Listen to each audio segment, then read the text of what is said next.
A seemingly harmless video about exploring ancient cultures escalated into a nation-level lawsuit involving not just archaeological agencies, but even the president of Mexico herself. Today, we're dissecting the unexpected controversies surrounding MrBeast's recent Ancient Temples video. We'll unravel how a global superstar found himself embroiled in a dispute over cultural heritage and commercialization, exposing the hidden complexities and the surprising twists behind the headlines that even Jimmy himself couldn't have predicted.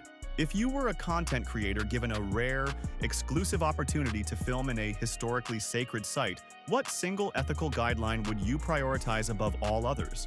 How would you balance cultural respect with engaging content? Share your approach in the comments below. For a creator as colossal and globally recognizable as MrBeast, controversies are almost an inevitability, an occupational hazard of operating at such an immense scale. However, the recent uproar surrounding his "I explored 2,000-year-old ancient temples" video was genuinely unexpected. How, indeed, does a seemingly harmless video about exploring ancient culture escalate into a lawsuit-riddled scandal involving not just national agencies but the actual president of an entire country? This specific controversy ignited after MrBeast, whose real name is Jimmy Donaldson, uploaded a video on May 10, 2025, where he and his crew ventured deep into Mexico, visiting the ancient Chichen Itza temple and several other significant archaeological sites. News quickly spread, with reports highlighting the mounting criticism. A popular YouTuber is now being criticized for filming in some of Mexico's most important archaeological sites. Mexico's president is asking for details on the permit and warned that there may be sanctions if that permit was violated.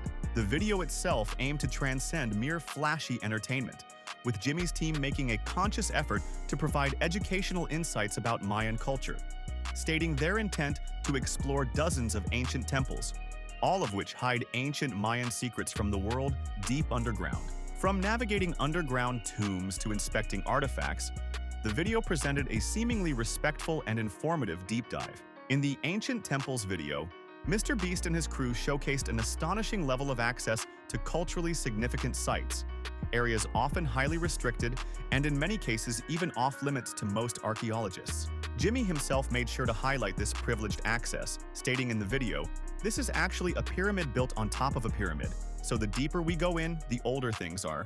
Be careful, boys, this is so sketchy. Jimmy, I can't believe the government's letting us do this. It really is crazy, not even archaeologists are allowed to go back." This seemingly exclusive entry immediately raised eyebrows. However, even with this unprecedented access, there were clearly delineated boundaries. MrBeast's team explicitly stated that there were parts of the area they couldn't set foot in. At the top of this pyramid is a temple so sacred to the locals that no one is allowed up there. Out of respect for the culture and all the people who hold this very sacred, we are not going to touch the temple. Yet, a controversial scene involving a supposedly ancient funerary mask quickly fueled skepticism. A guide hands MrBeast a mask, claiming it was found in the last 2 decades, and calling it the face of one of the kings of the Snake Kingdom, suggesting it was 8,000 years old.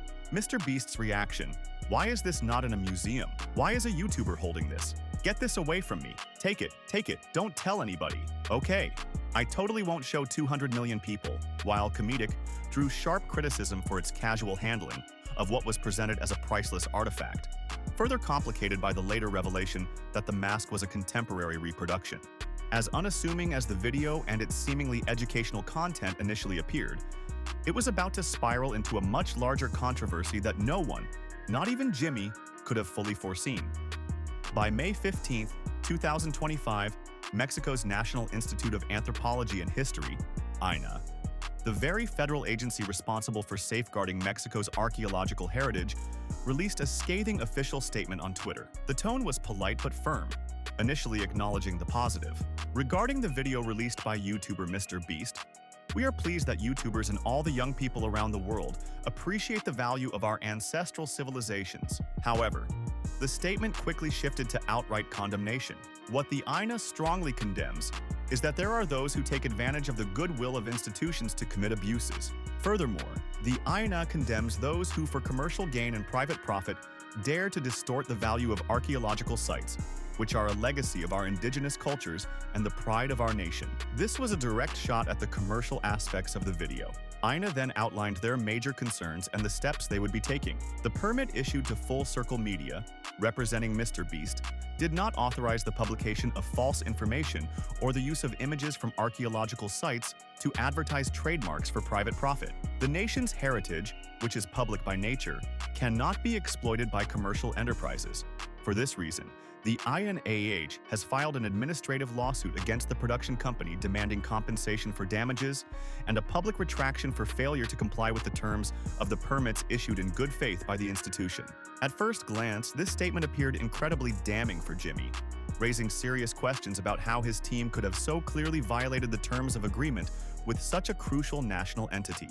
The INA's condemnation raised immediate questions. Was the lawsuit solely because the video was monetized? Did the overt advertisements within the video truly constitute private profit in a way that violated the permit? Or perhaps was the problem not with the video's direct commercial presentation at all, but rather with the accuracy and theatricality of its content? Just days before their public statement on May 12th, INA had actually published a press release regarding the filming itself, stating that the visit and recording that took place in the archaeological zones was carried out in accordance with requests made formally by the Federal Tourism Security and the governments of the two states mentioned. This suggested that the initial access was legitimate. However, they proceeded to meticulously correct several misrepresented facts and staged events depicted in MrBeast's video. INA explicitly stated, "In the case of Chichen Itza, we clarify that no drone flight was made inside El Castillo as falsely mentioned in the video. This flight was made outside the structure." They further clarified, "Obviously, the video has extensive audio-visual post-production work and alludes to events that did not occur, such as the one that the producers never descended from a helicopter, nor did they spend the night within the archaeological zone or have any mask in their possession, because the one they present is clearly a contemporary reproduction.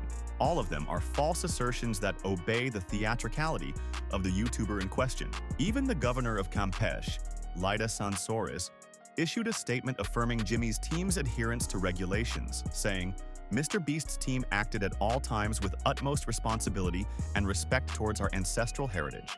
All necessary permits and legal procedures were duly processed and authorized by the INAHMX, who were present during the filming, alongside Sector Campeche and the government of Campeche." This seemingly contradictory information fueled public confusion. All these conflicting statements led many to believe that the administrative lawsuit wasn't filed because of anything MrBeast did personally, but rather due to a potential misstep by the associated production company, Full Circle Media. However, this nuance was lost in the public sphere, with many immediately assuming Jimmy himself was directly implicated in the lawsuit or criticizing him simply for being granted access to sacred sites in the first place. Adding further fuel to the controversy, Mexican President Claudia Sheinbaum herself weighed in, publicly requesting clarification on the precise conditions under which MrBeast and his crew were granted access to these historically significant locations. The core of the dispute, she emphasized, lay squarely in the alleged commercial exploitation of these revered sites. Throughout the video, MrBeast is conspicuously seen promoting his own brand of snacks, Feastables, even going so far as to refer to them as Mayan-approved during a dinner scene. The INA's assertion was unequivocal. The permit granted to Full Circle Media was solely for filming purposes and did not, under any circumstances, extend to the promotion of private brands or commercial enterprises within the sacred spaces. This sentiment resonated deeply with locals in the region, particularly in Mérida, the capital of Yucatan State. Residents, including professional tour guides, openly voiced their strong disapproval for the perceived preferential access seemingly granted to the YouTuber, highlighting the perceived double standard where ordinary citizens face strict limitations, while a foreign celebrity enjoys unprecedented privileges for commercial gain. With the media cycle in full swing and criticism pouring in from every direction, Jimmy Donaldson found himself at a critical juncture. He had two choices: either remain silent, hoping the controversy would naturally dissipate, or proactively speak up and attempt to clarify the situation. Fortunately for his brand, he chose the latter, opting to address the allegations head-on. By May 18, 2025, Jimmy tweeted out a comprehensive statement defending his visit to the ancient Mayan temples. "I've seen a lot of stories about our recent video in Mexico and wanted to clear some false things being said. We did this video to get people all over the world excited to learn more about their culture, much like we did with our pyramids video. We are not and never have been sued by them, lol. That is false, and it saddens me to see people spreading lies." He emphatically asserted, "We filmed with full permits, followed guidelines, had representatives from government agencies following us, Mexican archaeologists to make sure we were accurate, and representatives from sites to ensure we were following the rules." To further substantiate his claims and fully convey his point, Jimmy included several statements from the governor of Campeche, Leda Sansores, directly supporting his stance that no lawsuit had been filed against him.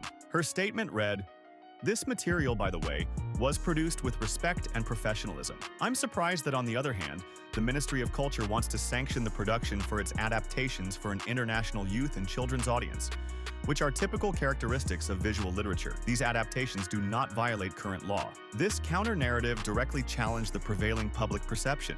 If you're finding this detailed breakdown of MrBeast's Mexican controversy insightful and want to stay ahead of the next big story in the world of online creators, make sure to hit that like button and subscribe. We bring you weekly deep dives into the events shaping the internet, ensuring you're always informed and engaged. Addressing the significant concerns about the blatant advertising featured in the video, Jimmy made a crucial clarification. He asserted that all relevant government agencies were fully aware of us mentioning feastables in the video, and, crucially, that everything in the video was pre-approved. To underscore his team's respect for the cultural sites, he explicitly stated, "They were aware of us mentioning feastables in the video, but for the respect of the sites it was filmed off-site from any national monuments. The dinner scene where I made the feastables joke was not near any main temples." This was a direct attempt to counter the narrative that his brand was disrespectfully exploiting sacred spaces. Beyond merely defending the commercial aspects, MrBeast also shared additional details that illustrated other positive, unpublicized impacts his visit had on the surrounding Mexican communities, aiming to show a commitment beyond mere exposure. He revealed, "We also never planned on sharing this, but as always, my hand is forced by false headlines. Behind the scenes, we funded wells and water projects in the state. I've also been working with INAA on a fund to support local Mexican archaeology and new discoveries because I wanted to help spread the culture as a thanks for allowing us to film." This philanthropic angle, revealed only in response to the controversy, aimed to highlight a deeper, more responsible engagement with the region, suggesting a genuine effort to give back rather than just take. While Jimmy's direct denials and detailed explanations seem to indicate he wouldn't be facing any immediate direct legal action, the same could not be said for the production company he collaborated with, Full Circle Media SADCV. Just a day after MrBeast's public statement, INA released a follow-up, doubling down on their legal pursuit against the production entity. Their statement read, "The administrative legal procedure against the legal entity, Full Circle Media SADCV, due to the violation of the terms of the permit for the production of a documentary video titled MrBeast. I spent 100 hours exploring the main jungle was notified to the company on May 14th of the current year." INA explicitly stated the core of their grievance. The YouTuber used the permit to make another promotional video for his MrBeast Feastables chocolate and other commercial brands, such as Walmart, 7-Eleven, Kroger, and Albertsons. This constitutes a violation as it created a production different from the one authorized with commercial purposes and using the archaeological sites to monetize content through digital platforms. This is prohib, cited in accordance with the general law of national assets. This emerging lawsuit naturally caused significant confusion among the public. From Jimmy's earlier statement, it appeared that INA had indeed had agents present during the production, and ostensibly had allowed him to include the feastables mention. So, the critical question arose, what had fundamentally changed after the video was officially released? The ongoing MrBeast controversy in Mexico is a complex case study in the challenges of navigating global fame, cultural heritage, and commercial enterprise in the digital age. From Jimmy's perspective, he meticulously navigated the necessary bureaucratic hurdles, securing permits, and even going the extra mile to contribute positively to the local communities. Yet, he still found himself caught in a national-scale controversy, with the President of Mexico herself weighing in. This raises a crucial question. Is the MrBeast brand simply so astronomically large that it has become an unavoidable magnet for contention, drawing scrutiny even when all protocols are followed? Or were there perhaps subtle miscommunications or misinterpretations behind the scenes regarding the true scope of the permits and the boundaries of commercial integration? The lawsuit against Full Circle Media highlights that while MrBeast himself may avoid direct legal action, the complexities of his immense platform can still ensnare his partners in significant disputes. The outcome of this lawsuit remains to be seen, and its implications could ripple through the world of large-scale content creation, potentially reshaping how international permits and commercial endorsements are handled in the future.